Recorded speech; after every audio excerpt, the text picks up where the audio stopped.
Aloha, Ukulele on the ground. It's Aldrine Guerrero, and I'm joined today by Mr. Matt Dahlberg. Did I say that right? Yeah. Dahlberg. Dahlberg, yeah. So some people say Dahlberg. Yeah, Do you get some people offended? do. No, not at all. Because there's an H in there. You know, and it's I like feel like it's- people should know. It's like ukulele. It's like, I mean, it's not Right. that big of a deal. And you're going to say that a lot throughout this whole thing. Yeah. So let's just tell the audience how you pronounce I try to split ukulele. it, half and half so that I don't offend a lot. But I mean, like, my grandpa played and showed me, and I was like, okay. So we're like, already on our way. But first off, please tell the audience who you are, Mr. Matt Dahlberg with an H.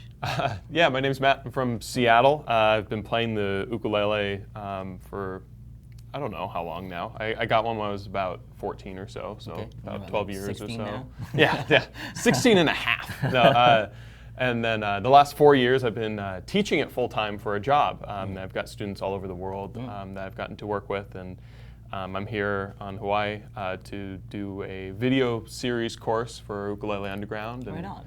And yeah, pretty We pumped. figured we'd do one of these. Yeah, why not? Because actually, Matt, we worked together Yeah. a while back, and I was just kind of helping out with your earlier arrangements, right? Yeah. So when you were starting out your on the ukulele, actually, how'd you learn, or how'd you get started? Yeah, so as I just mentioned, my grandpa had one, and he knows like 4 chords, right? And he actually wooed my grandma with the ukulele, so I'm kind of a product of the instrument. So, why not me? Yeah, and so he had one, and he's got a boat that we'd spend a couple weeks on every summer. And this was a long time ago. One day it was raining on the boat. My Game Boys ran out of batteries, and I saw the ukulele there. And AA batteries. And he had it was AAA. It was a Game Boy Pocket.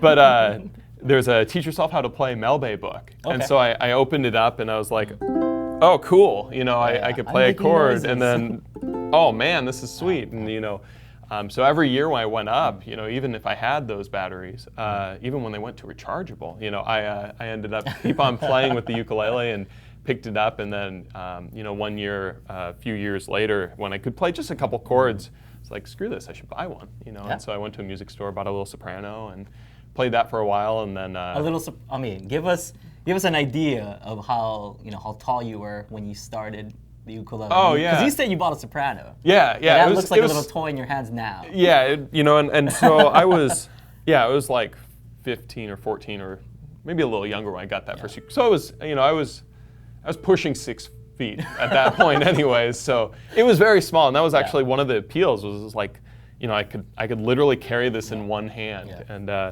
I think you could play a tenor guitar and it would look like a soprano. Yeah, it might. Like a lot of times people think I'm playing a concert. It's like, no, it's a tenor.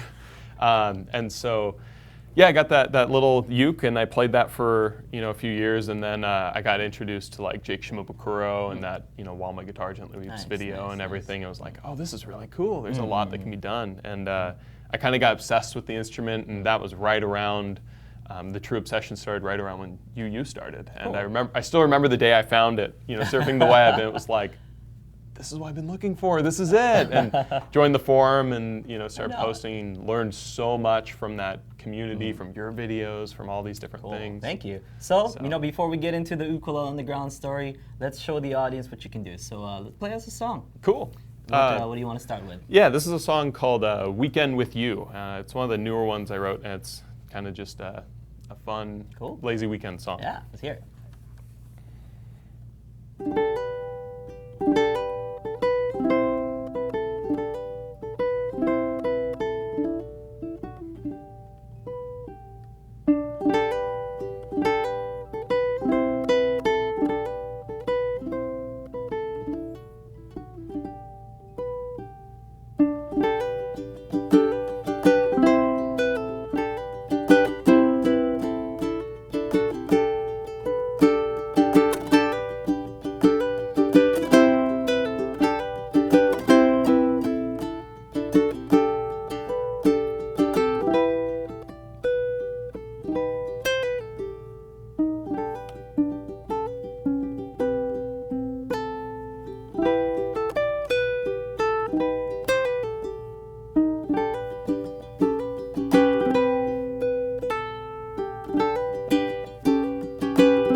Nice, very nice. What was that called again? Weekend with You. Weekend with You. So we touched up a little bit on how tall you are. How tall are you? I'm about 6'3".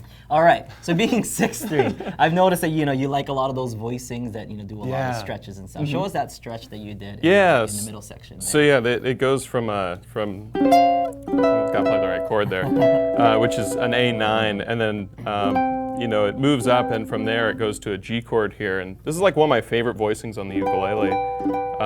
And so it's 0, 2, 7, 10, and basically my goal with a lot of these voicings is it's almost it's trying to combine multiple voicings of chords. So like if you have this G here, you get that nice kind of bass sound, and you got this G up here.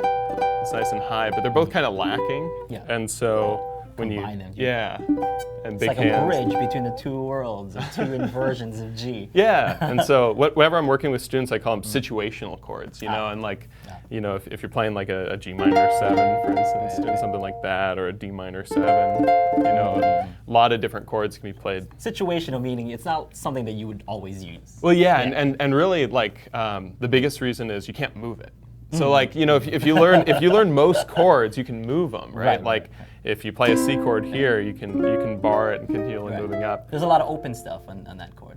Exactly. Well, exactly. Yeah, it precisely, and makes use of the open strings, and players have been using like the C minor forever because of that type of reason. That open G and E really creates that cool and sound. I mean, I bring that up because on your left hand, that has a lot of advantages. On your right hand, on the other hand, on the literal other hand, the other hand, I could see that being kind of uncomfortable because your hand or your arm like reaches. Oh, kind of yeah, far. yeah. So when you're playing, you got this this kind of bend on your wrist. Does that come off uncomfortable or? Yeah, in the videos I talk about like holding the uke. I talk a lot about how difficult it is to hold, especially depending on what size you are. Like it doesn't really matter if you're big or small when you're playing a guitar. There's still a lot to hold, right? Just maybe more or less.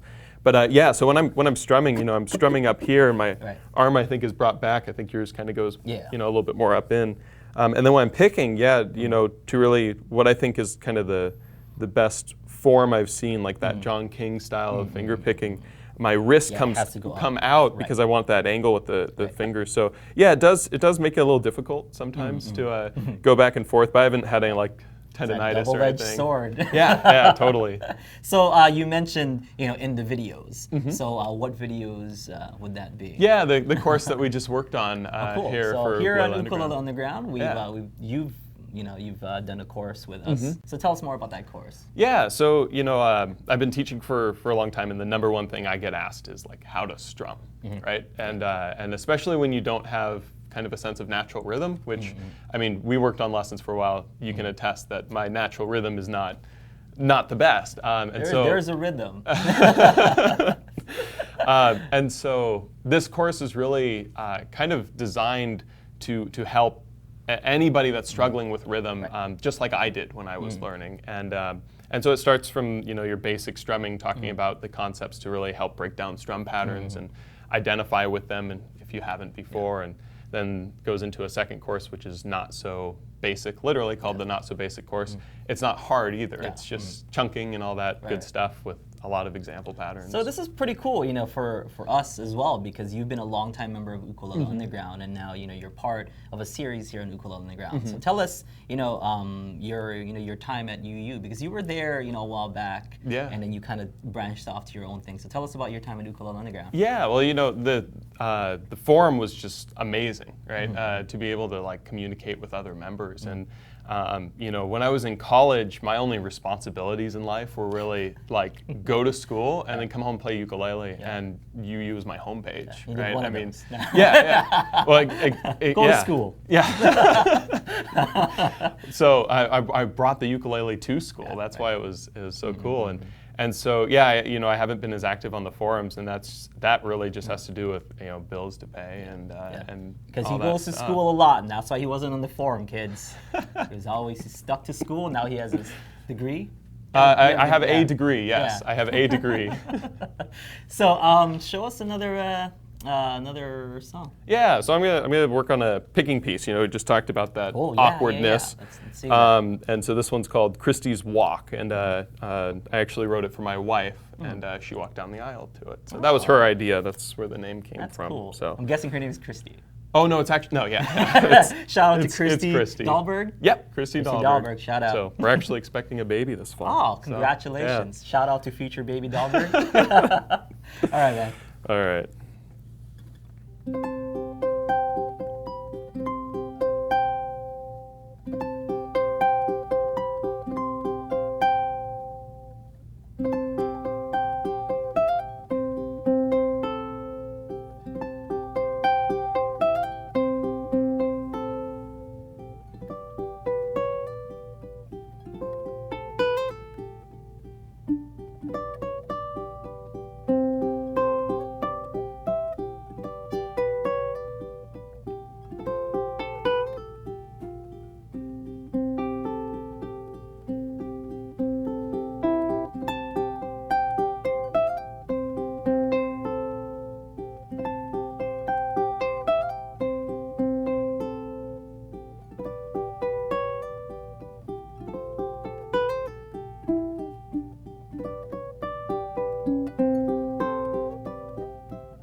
Very beautiful. Very Thanks. beautiful. So, what was your inspiration? I mean, obviously your wife, but like, Yeah. how do you go about approaching a song like that? Yeah, so that was really like designed around the open tuning of a uke, right?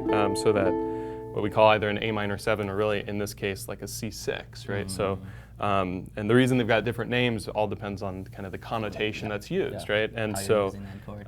if you play like a C6 like this, and then I play like an F, a G7, a C, it sounds very major and happy. But if I do like this, and I do like a D minor 7, followed by an E7, followed by that A, it's that really sad sound. So it really changes depending on what you're looking for. So I was looking for a very happy song that used that open chord, and the inspiration kind of musically, I guess, was that's right when Eddie Vedder released the Ukulele Songs album, and he did a lot of kind of more classic, not like classical as in classical music, but like these classic ukulele chord progressions, like going to the 4, in this case the F chord, and then that F minor, and then to the C, and then 5 of 5 being the D7, 5 being the G7 back to C. So it uses a few of those to create that kind of, little bit of an old feel.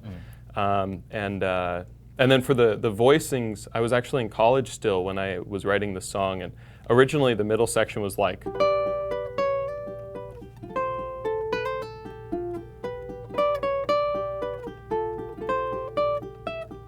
but it's just kind of going back and forth and didn't really go anywhere. And so that's why I really kind of started looking at more movements.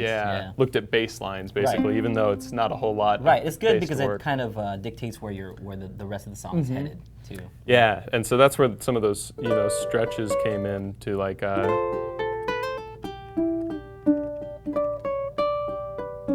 To just get that kind of cool bass line, but yeah.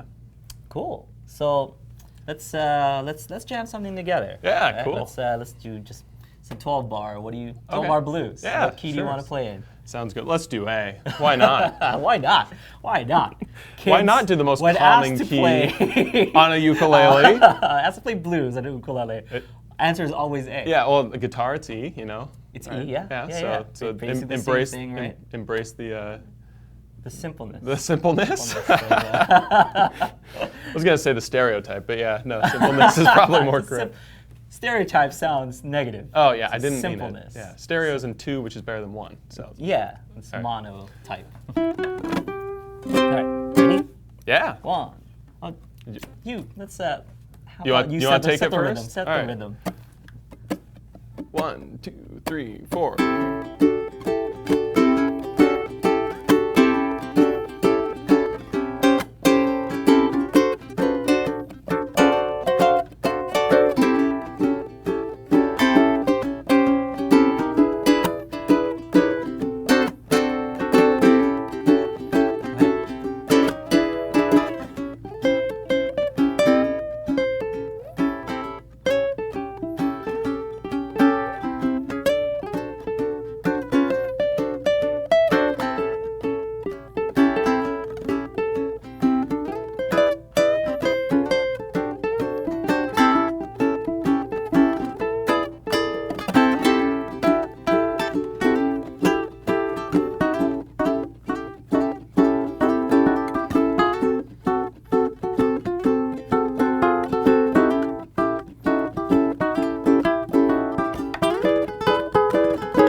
fun. That's just just fooling around. We're like, what?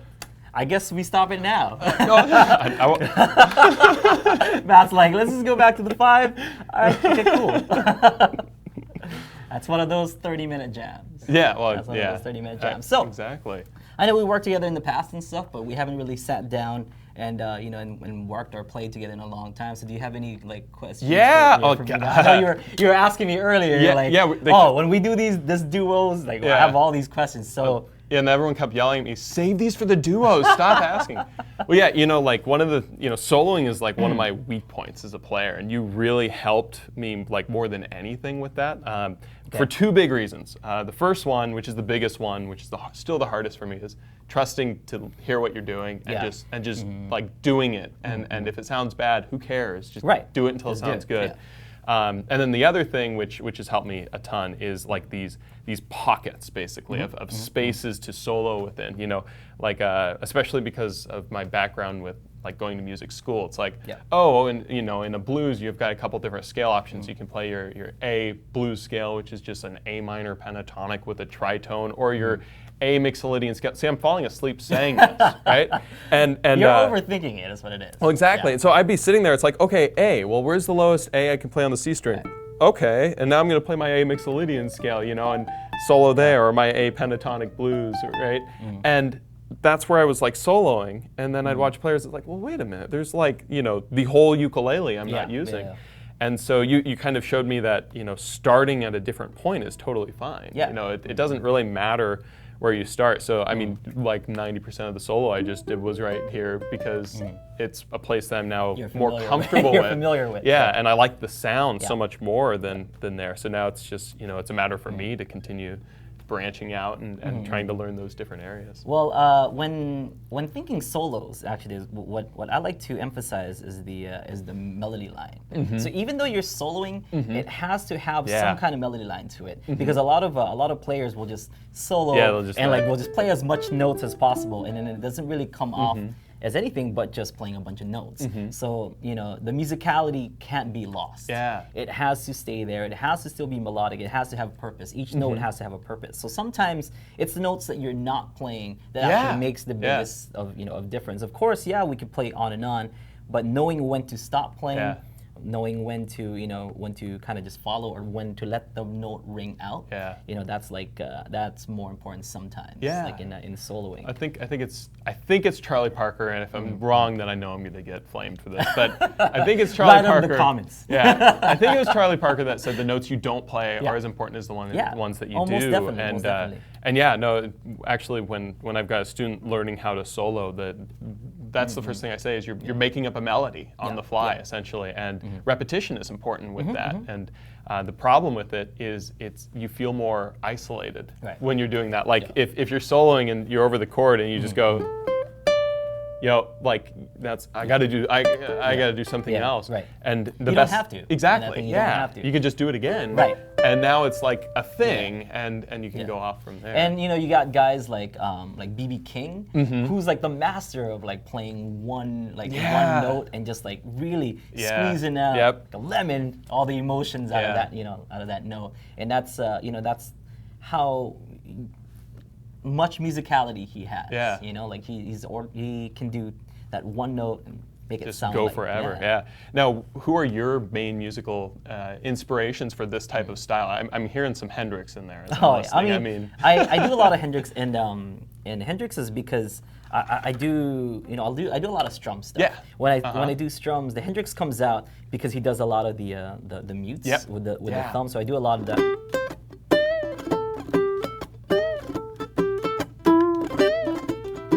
Well, now I know I'm working on next week. That's a lot of that. But when I'm just kind of like jamming around with somebody else, then I'll play those same notes, but without like kind of aggressive Hendrix style. So I'll play.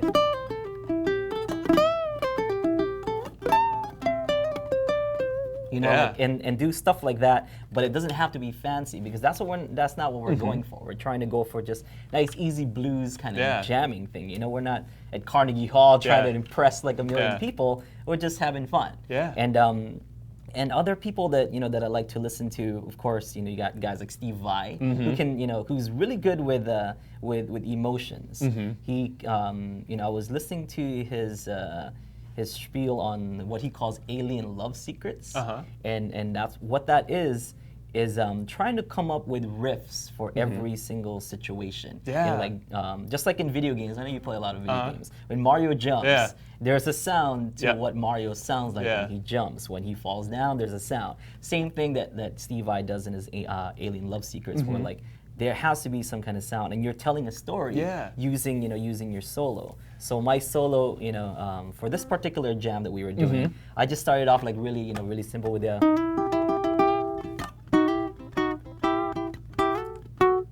D7. Yep, to get that third on it. Yeah, the major third sounds awesome. A7, yep. back to that E7. E7. So same same concept, and then it just gradually became more and more. That was one really cool thing, like even as you're just showing it there, is the cool thing about the blues is like there's that pentatonic blues scale that you play, but then you can also play off of the key itself. And I noticed you went right up there, hit that B note, when you were going off of the E7, and so.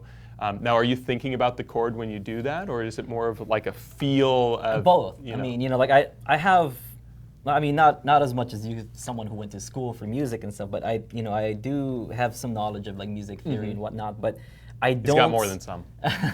I don't stop listening to feel either. Yeah. So if it feels right, even if it if it doesn't make sense.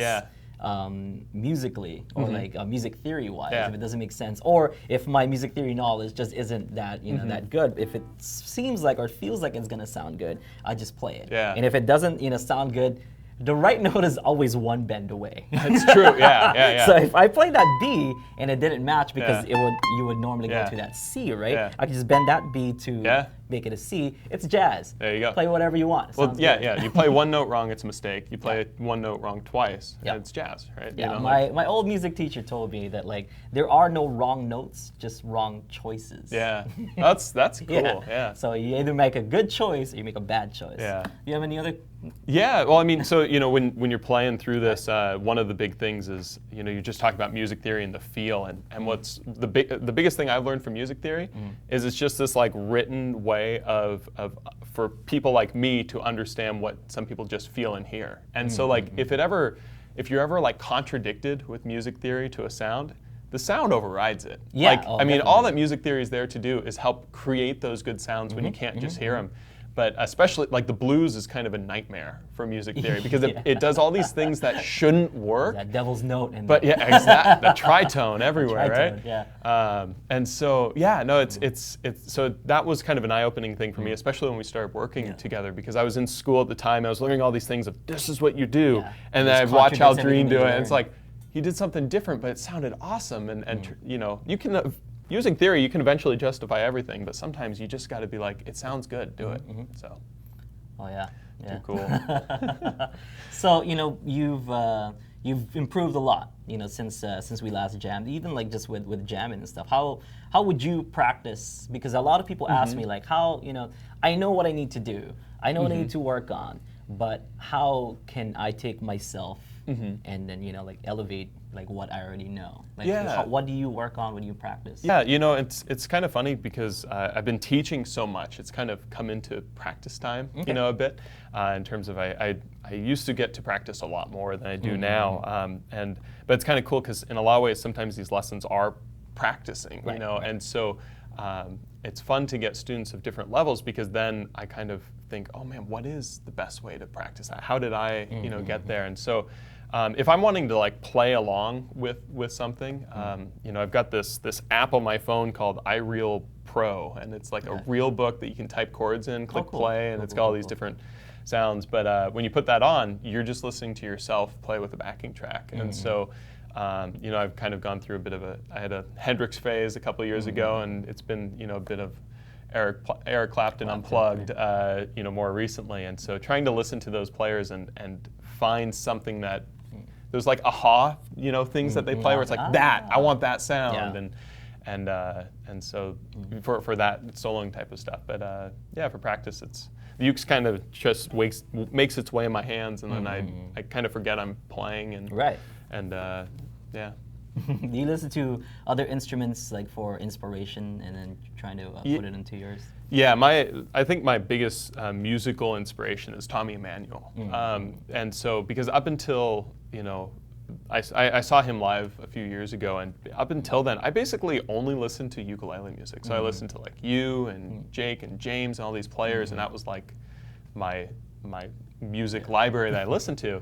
And then I really like that kind of virtuosic sound of a solo instrument and kind of the limitations an instrument has. And then I heard Tommy Emmanuel playing the bass part, the drum part, and everything at once. This doesn't make sense. Yeah. The guy's an octopus. Exactly. Yeah. And then what was the most exciting thing about it is like I listened to his originals, and they're really good songs. Yeah. Like that's what I admire so much about it is you kind of get away from like the technique and and all of that, and you just listen to it, and they're these gorgeous melodies. Right. So I that's where a lot of my inspiration for melodies comes from is the same sort of It's sound. important, and I know we talked about this earlier about emphasizing the melody lines, even if you're doing solos and stuff. That was for me too. Like that was an inspiration. Like doing melodies. My last the album before the one that I recently released, the Bandito Tyler album. That's like. It was supposed to be a movie score for a non-existing movie. If you listen to the thing, it's actually got themes and melodies in it, and that's what when I used to get not inspiration, but get some direction from Jake. Jake and I used to jam and stuff, and he would tell me to never forget the melody lines when I'm writing something, and that was kind of like that love letter to that. Doesn't he? Like have lyrics to most of his originals, and he so, sings them as he's playing. And that's the same just thing. Fascinating to me. And as far as phrasing goes, that's what I tell people. That, like you have to kind of sing the melody line because it's easy to just keep playing over and over and over and on and on and on and on, but not have a have a breathing spot. Yeah. Because in order for the melody line to feel natural, you have to have breathing spots in there where you stop and you breathe and you keep going. Imagine if Beyonce just kept going. Yeah. And we're like, well, I know she can belt it, but that's what she stopped singing is the most important. And so actually when I how I broke down tabs Right. when I was learning is I'd actually take like a cover of a song and then I'd go listen to the original, I'd write the lyrics and I'd find the notes the lyrics are and then circle those because like if you're playing a little bit of a song something like In My Life for instance, right, when you're doing the going through that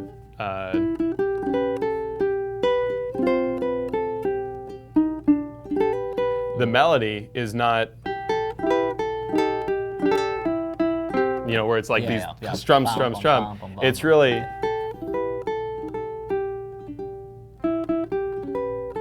where like that melody line's in front. Exactly, and you don't even the chords aren't played every time, and when you read a tab, sometimes it's like chord, and the player might be playing it, but they're not enunciating those chords in that way.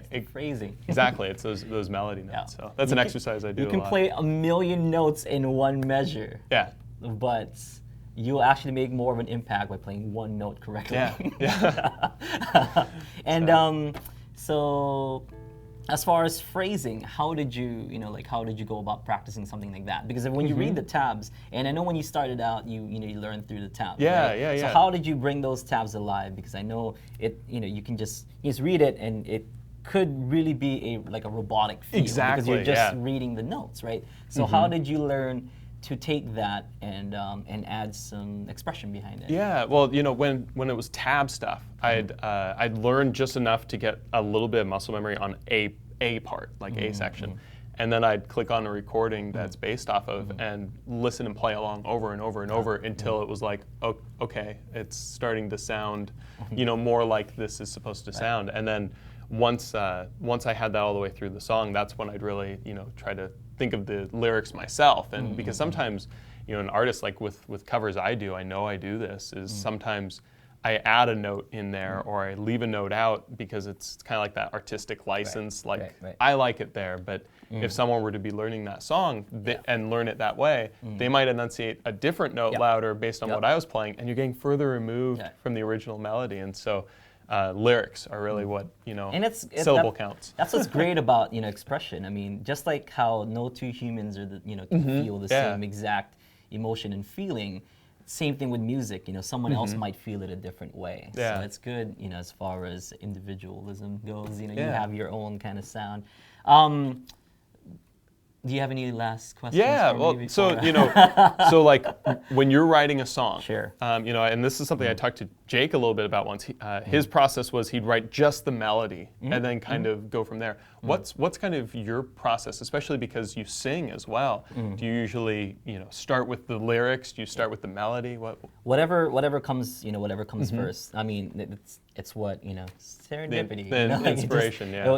Inspiration will just come from out of nowhere. I could be in the car. Yeah, as long as I have my phone, and smartphones are the best things that's ever invented. Have you seen music notes? Yeah, yet? I just in that app? take my voice recorder thing, and I just if I would have to hum or whatever, and I'll just be like, oh, la la la la la, or hum it into my phone. I'll listen to it later. If it's if I hear la la la la, I'm like, oh, I don't like that. But if I'm doing something like la la la la, like something that I like, then I listen to it like, okay, that's that's the keep, and then I'll write to that. Or if something like the waves are breaking, the waves are breaking, and then I'll listen to it later, like, okay, I'll write a song about the waves breaking, I guess. Cool. So whatever inspiration comes, I'll record it, and if it still sounds good 2 hours later, then that means that idea was good. If it doesn't sound good 2 hours later, it's like, oh no, what was I thinking? And when you have a melody like that, chords are this funny thing because all that a chord is supposed to do is kind of affect the connotation the melody has, right? Like if you've got a melody that goes like, if I go, that kind of has this interesting, not quite dissonant sound, but if I go, sounds resolved, or if I go, now it's sad, So chords can really influence a song in so many ways. So do you usually just kind of have an idea in mind and then play the chords that fit that, or do you sometimes think, I want this to be sad, so I'm going to use this progression? It depends what I'm trying to convey as far as emotions. If it's going to be a sad sounding song, then I'm going to go towards like the minors and whatever. But if it's if it's gonna be like a happy happy kind of song, or the lyrics sound a little bit happy, then I'll opt for the major, unless I want to do something ironic where it's it's a happy song sounding sad, or one of those things that just, and that's the best thing about music is that it's so free to do whatever you want because it's your song. You can do whatever you want to it. So like all the songs that you did, you could have played a sour notes for yourself, but we wouldn't know it because that's your song. You play it however you want to play. That's how I hide mistakes, actually. The trick is just Who looking. You tell me how to play my song. The trick is just looking like you know what you're doing, right? All right. So tell us about your ukulele first. Oh yeah, I'm super excited about this. Because I see the numbers. Yeah, and as a T-shirt, that's really cool. Yeah. So I've been teaching for a while now, and I was really fortunate. Maya Moe Ukuleles built me an ukulele with these same sort of numbers, and they're not building ukes anymore as of pretty soon. Oh, really? Yeah, their last 100 spots. Do you know why? Is this? It's like an exclusive. Do you know why you're stopping that? No, You're just talking to someone. I mean, is this a secret? No. Okay. I thought we had an exclusive. Gordon and Char, the people that run it, are really good friends of mine, and they were retired before they built ukes. They're just down the road from you, right? Well, basically. about 5 hours, but in mainland, just down the road. There's probably more distance between me and them than the entirety of this island, actually. But in fact, I'm sure there is. But the funny thing is, they were retired before, and they started building ukes for fun, and then it kind of blew up. And so I think they're just, they're kind of. Well, I don't think it's so much having fun. I think it's just. There's a lot of ukes, and I think they feel like they've done it, and it's not like they're just stopping. So they're not done till 2018. Is the last uke built. But I mean, the last ukulele has been ordered already. No, I think there's still a few spots open actually. So check it out. We'll get them. So they built me a uke with those numbers on the fretboard, and I really liked using that for teaching. And so when we're getting ready for this trip and stuff, we thought it'd be cool to work with another company to promote these videos, as well as potentially do some other projects. So there's some cool things in the work with Kanalea and Islander Ukulele right now.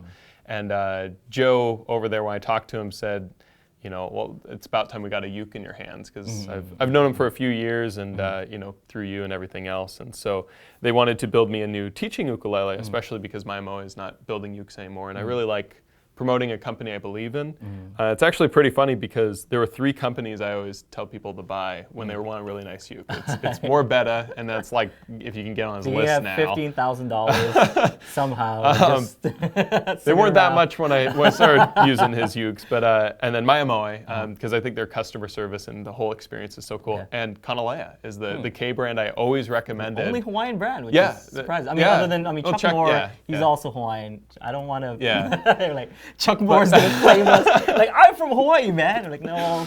Yeah. K brand. Yeah, exactly. Right. Yeah, factory built, and it's because I think their ukes sound the best for a uke that you can get readily made. Yeah. And I've thought that really since like you started playing them, and I listened to it in the tone, and so this uke was kind of just a collaboration where they wanted to build me kind of a uke that combines my Maiamoi with my Morbetta, which is a teaching uke that also can be used as a performance uke. And so it's got the spruce top, and what's really cool is it's got this silk finish, so it doesn't. Who developed the silk finish? Another teacher that you might have heard. No. And well, we call this the teacher's model. Yeah. Because it's we built it in mind, for doing the lessons. Yeah. Okay. Because it's nice and shiny enough, but it doesn't reflect off of the camera, and that's why we collaborated to build this kind of finish, because I like their matte finish. They make a matte Dahlberg finish. Yeah.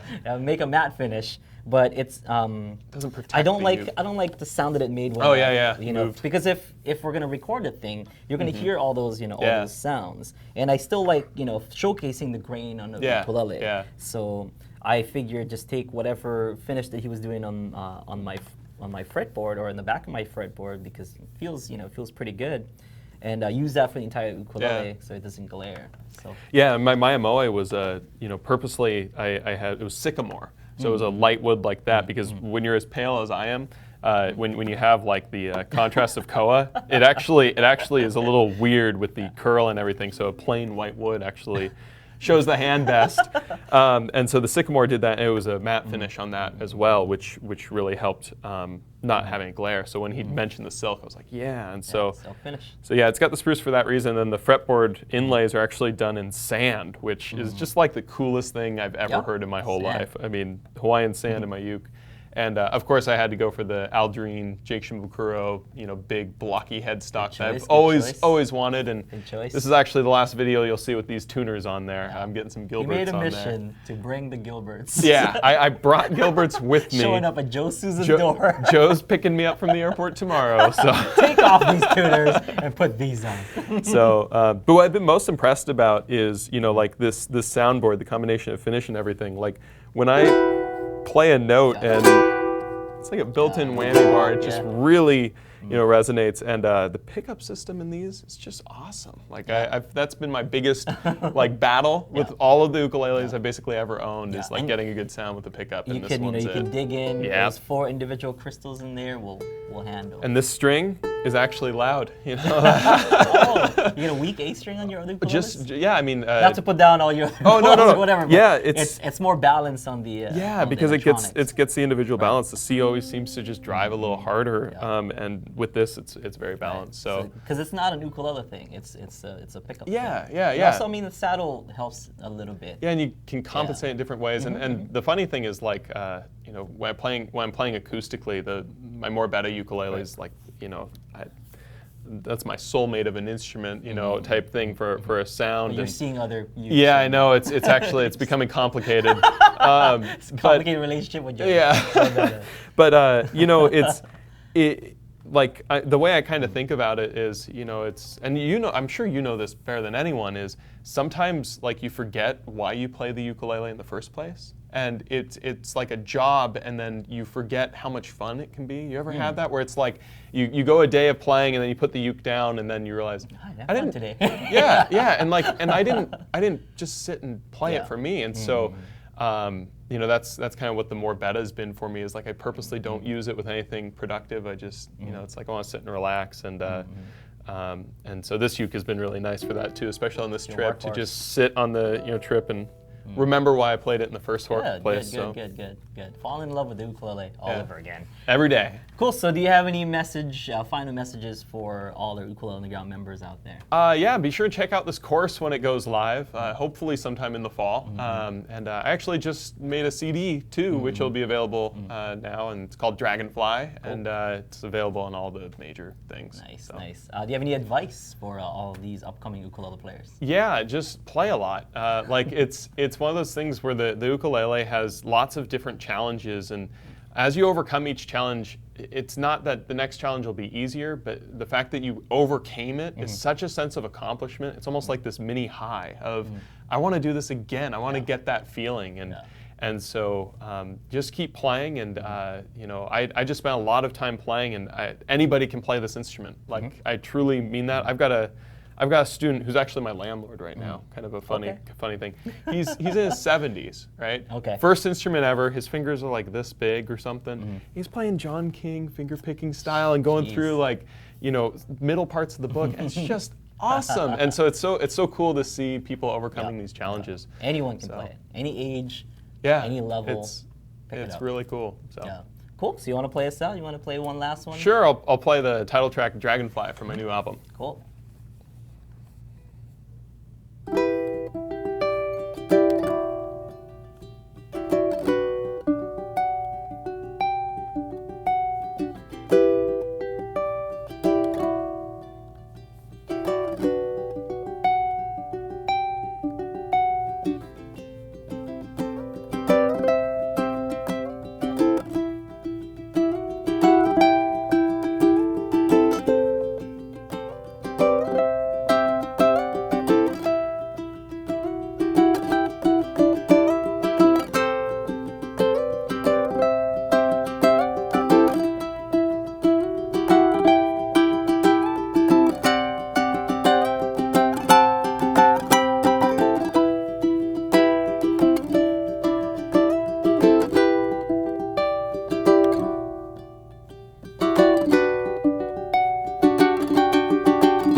All right, guys, that was Matt Dahlberg. Hey, thank you so much for joining us. Check out his course, guys, here on Ukulele Underground. My name is Aldrine. Aloha.